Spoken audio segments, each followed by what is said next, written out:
That's my name up there. Hi, I'm Sarah Jeong, and I'm a journalist by trade, but I wasn't always a journalist. I actually started out as a human infant. And from there, I went on to become a small child, and eventually I pivoted to surly teenager. From surly teenager, I transitioned to an asshole college student, and long story short, like many asshole college students who do really well in school and are euphemistically labeled as argumentative, I went to law school. This was not my first choice in life. I had always wanted to be a writer, to learn things I had never known, to tell stories, to show people new ways of thinking about the world. But I didn't think I could hack it as a writer. So I decided to become a lawyer instead. As you can see, I'm smiling in this photo. It's because I'm skipping class. There aren't a lot of photos of me smiling during this period in my life. I hated it. And as I grew to know the legal profession better, I hated the idea of going into the legal profession. And meanwhile, a funny thing happened. I wrote something while I was in law school. It did really well. People really liked it. People I liked and respected. My role models told me to keep on writing, said I was good at it. Editors started contacting me and commissioning me, and they seemed to want to pay me. I had never connected with any kind of work the way I had connected with writing. So I fled the slowly collapsing market for legal jobs and instead entered the much more swiftly collapsing market for journalism jobs. Because of my legal background, I write a lot about law, specifically law and technology. I write about copyright. I write about the First Amendment, the Fourth Amendment, the Federal Trade Commission, and how these things affect software, music, security, encryption, and robots. In a way, it's kind of similar to the academic work I was doing before. You take a question, you answer it as best as you can, then you turn around and you try to explain it to other people. So it's really similar to what I was doing in law school. Really similar.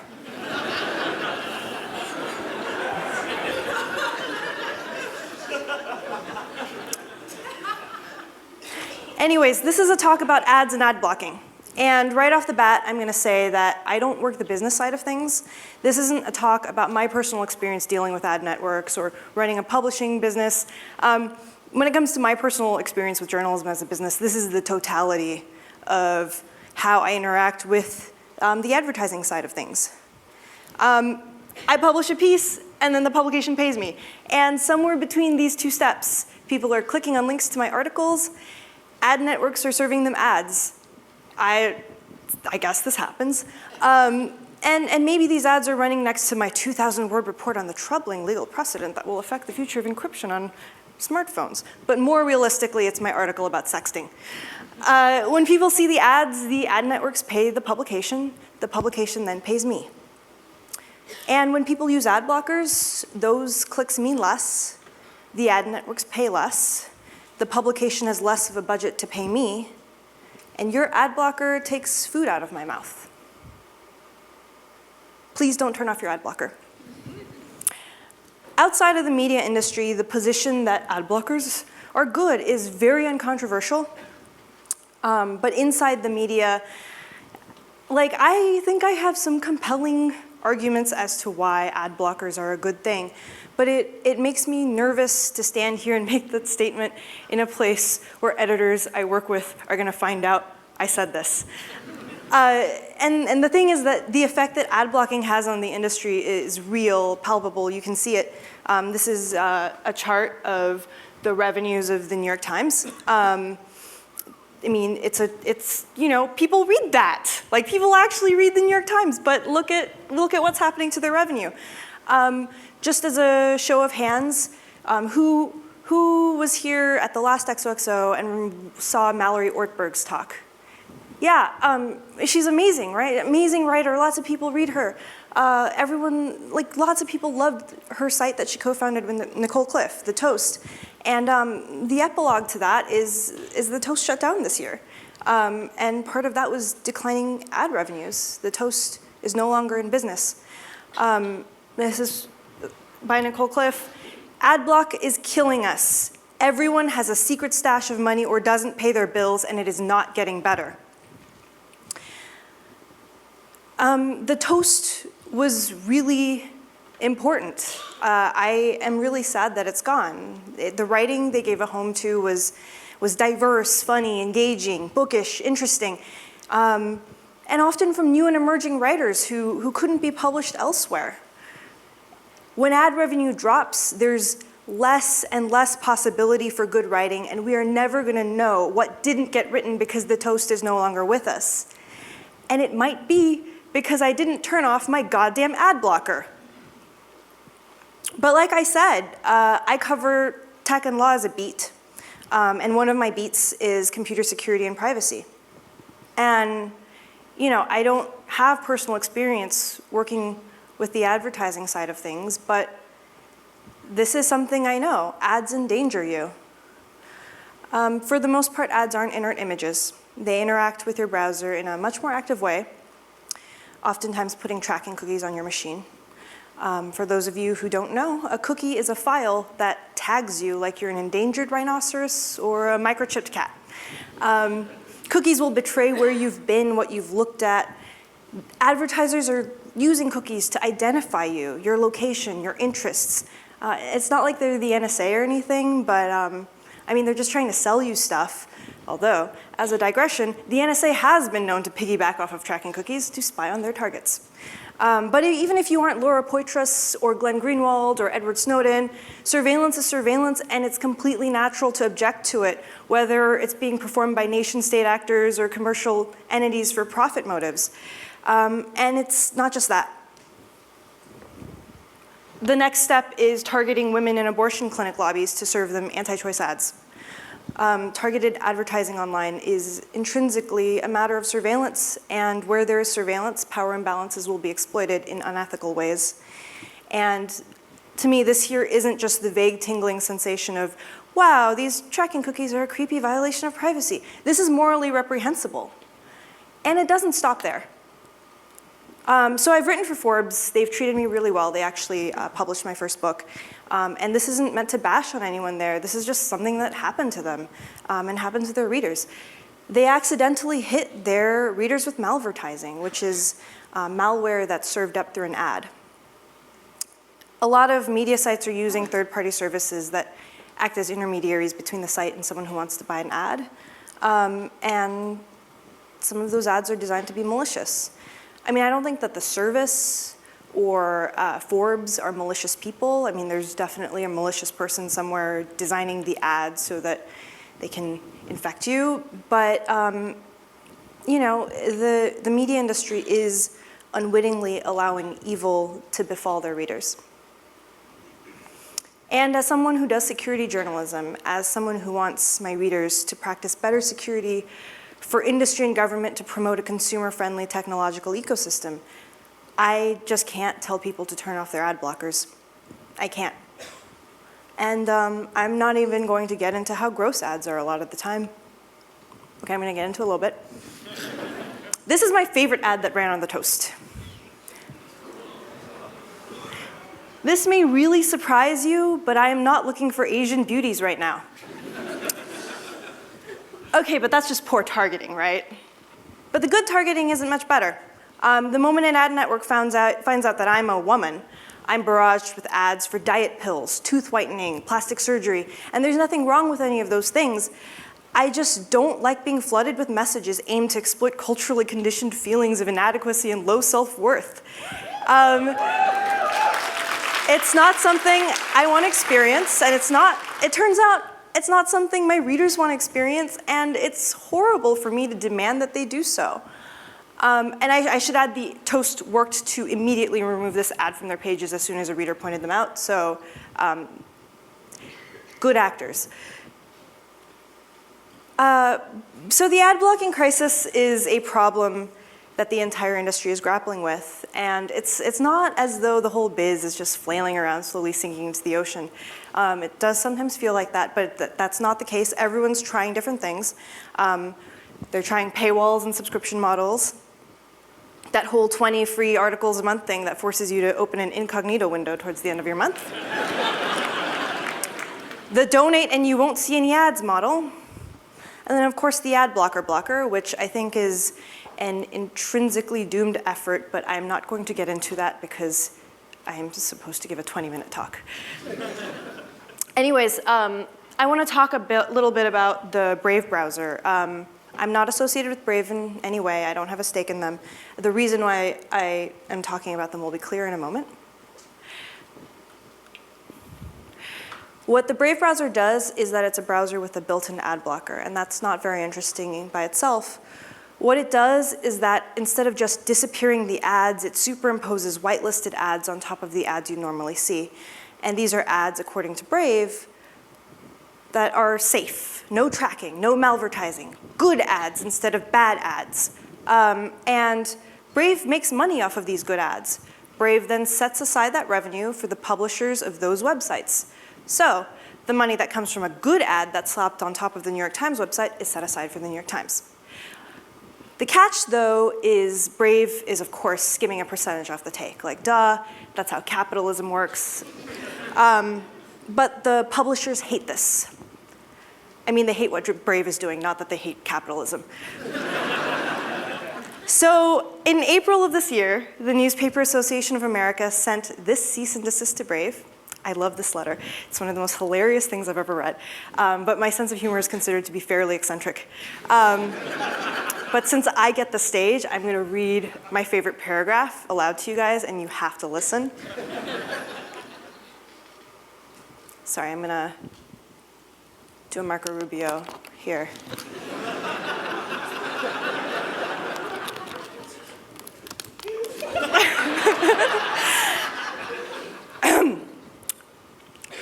Your plan to use our content to sell your advertising is indistinguishable from a plan to steal our content to publish on your website. Your public statements demonstrate clearly that you intend to harness and exploit the content of all the publishers on the web to sell your own advertising. Yada, yada, yada. Let's get to the good part. There's a simple reason no one else is purporting to provide all the content on the web in one place for its own profit without investing a penny in creating that content. Everyone else has recognized that it would be blatantly illegal for one company to hijack all the content on the web for its own benefit.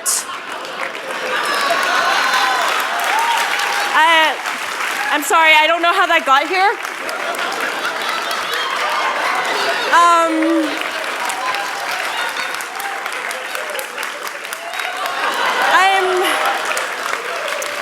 I'm really bad at computers, but let's move on with this talk. So to me, this paragraph is an implicit restatement of how the industry feels about ad blocking. That removing advertising is stealing content. And in a way that makes sense, right? Like if ad blocking is forcing down revenue, then yeah, it's stealing money from us. But I don't know, I find it kind of weird to equate theft with like fast forwarding through the ads at the beginning of a VHS rental or muting the television during the advertisements. I don't know if just because I wrote something that someone wants to click, I now have a property interest in their eyeballs. I mean, actually, I do know. I don't, legally speaking.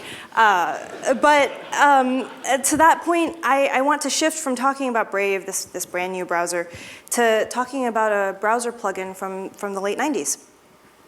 It was called All Advantage. I mean, are there people here who used it? Wow. I was a baby. The idea was that All Advantage would serve you advertisements, track your activity online, and gather valuable marketing data that they could monetize. So in a way, it sounds like the entirety of the web in 2016. But there's a key difference. All Advantage sent a check to their users every month. All Advantage shut down during the first .com bust, which means I don't think that it wasn't a viable business model. Like asking people like, hey, do you want to look at ads? And then they look at ads and they go, all right, thank you, here's a check. I think that they failed because it was just the network effect of the bubble bursting. Of course, how would I know? How would any of us know? But that said, I don't think we're going to see All Advantage in this era. Like, we're not going to see that replicated just because, look at this letter that got sent to Brave. This is the predominant attitude now. Pay me for what you're looking at. The assumption of digital journalism is that eyeballs are an encroachment, a trespass that has to be paid for, usually by looking at advertisements. The assumption is that because you clicked through and read, we have a right to your eyeballs. All Advantage assumed the opposite, that a user's attention is valuable rather than costly, that users can be paid for their willingness to look at something. And you might say, no, actually they're the same. They're just monetizing users through advertisements. It's just that in one case, the check goes to the user. And in the other case, the check bypasses the user and goes straight to the publisher with the assumption that the user has earned the advertising dollar and has automatically passed it on. And yeah, you're kind of right. The underlying economic premise is the same. But I still think that these are opposite attitudes because one model gives users autonomy, agency, and choice, and the other treats users like a metric, like a token that you can trade in for a paycheck. And when these tokens, these inert numbers, these faceless clicks, start installing ad blockers, my industry becomes utterly enraged. And I think that's awful. I don't want to accept the system. I want to respect my audience. I want my readers to be safe and secure and in full possession of their agency and choice. I want to treat my readers like people. So earlier this year, Oracle and Google faced off in a second trial over software copyright and the Android platform, and you have no idea how excited I was about this. This trial was like, this is very revealing about myself and how hard I find it to connect with people. But it was like, this was the big ultimate super collision of all my interests. Eric Schmidt testified, Larry Page testified. They got Larry Ellison playing on tape in front of the jury. I was over the moon. These two mega corporations had hired some really top-notch, high-billing lawyers, and watching two really good lawyers face off against each other in court is like my favorite thing in the world. My favorite thing after software copyright. So I wanted very badly to witness this trial from start to finish. The problem was that this 2-3 week long trial would produce maybe like 3 or 4 articles tops. And from a job standpoint, I couldn't actually afford to sit in a courtroom all day. It's really tiring, and I had to go outside and report other stories because that's what the job demanded. There's only been 2 instances in my life where I've been paid to sit through an entire trial. The first, besides Oracle v. Google, was a package deal that I struck with Forbes about a year ago. So I went through an institution, and this was to cover the Silk Road trial in New York. I don't know if you guys followed that, but it was the government was prosecuting an internet drug kingpin, so that trial had everything. It had drugs, it had encryption, the dark web, like a kingpin, chat logs, a diary, a murder fright. It was amazing, right? But I could sell that, and in contrast, Oracle v. Google is a freaking case about software copyright. I'm gonna tell my editor, yeah, these 37 Java APIs are definitely gonna produce a lot of courtroom drama. No, I wasn't gonna sell that. So I resigned myself to being able to see the trial at the start and the finish, and also to losing a few thousand Twitter followers for constantly tweeting about the copyrightability of Java application programming interfaces. But a ridiculous thing actually happened. I didn't lose any followers. I actually started picking up followers. And people were hanging on to every tweet, freaking out about every twist and turn that I documented via Twitter. And when I joked about eating Chipotle, people started sending me a bunch of Chipotle gift certificates, thanking me for my work. And for some reason, I still do not comprehend. There were a lot of people who were really interested in a software copyright case about the copyrightability of 37 Java APIs in the Android platform. I don't know what your guys' problem is.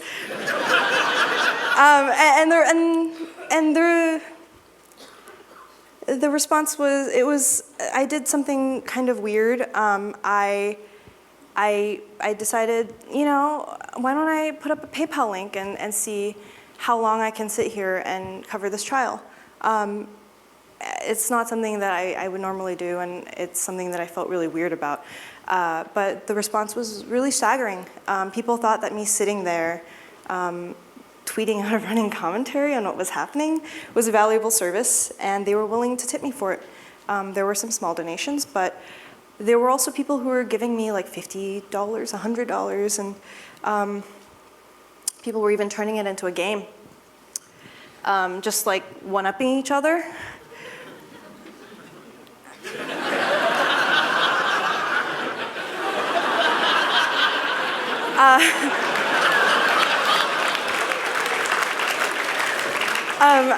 I was just trying to make up for the lost time I'd spent sitting inside a federal courthouse, and also the BART fare going back and forth. But what ended up happening was I actually made enough money to take a short vacation and start writing a book proposal. So if you helped make that happen, like, it actually meant a lot to me. And I ended up reporting the entirety of the trial via Twitter, and I broke the news of the verdict as it was read aloud in court. Spoiler, Google wins. The point of me telling you about this isn't that I think this is the future of journalism. Like, this is not. The circumstances around me reporting Oracle v. Google are deeply unusual. For one thing, the Northern District of California, where this trial took place, is one of the few jurisdictions in the entire country that allows devices into the courtroom, let alone also have an open Wi-Fi network. Yeah, they love freedom of the press over there. And the niche audience of developers that care about software copyright is much more likely to be on Twitter and to have disposable income and to feel kindly towards giving it to someone who's tweeting about software copyright. And these are a lot of variables I have no control over. So I am not prophesying a future of radically deaggregated journalism stripped of institutions and publications and advertising. I think institutions are really important in bringing up and bringing together journalists. And I have a great fondness for the institutions that I work with and have worked with. And I also find it very hard to imagine an internet that doesn't run on, in some shape or form, advertising. I mean, it's not limited to journalism, right? It's almost all of the web we know today. And I'd like the situation to be better than what we have right now. But I don't envision a revolution, and I just don't have any answers. I am telling you the story at XOXO about covering Oracle v. Google, not because I think this is the future of my work. I'm telling you this because even if live tweeting Oracle v. Google isn't the future of journalism, it's something that gave me hope in the future of journalism. My readers aren't out to bilk me for my content or rob me of advertising dollars. They don't want a free ride off my work. My readers want me to live and to thrive and to eat Chipotle burritos and to keep doing the things I love doing. And as long as that's the case, I know that I'm not doomed and that we're not doomed and that I am going to keep on doing what I'm doing. So thank you.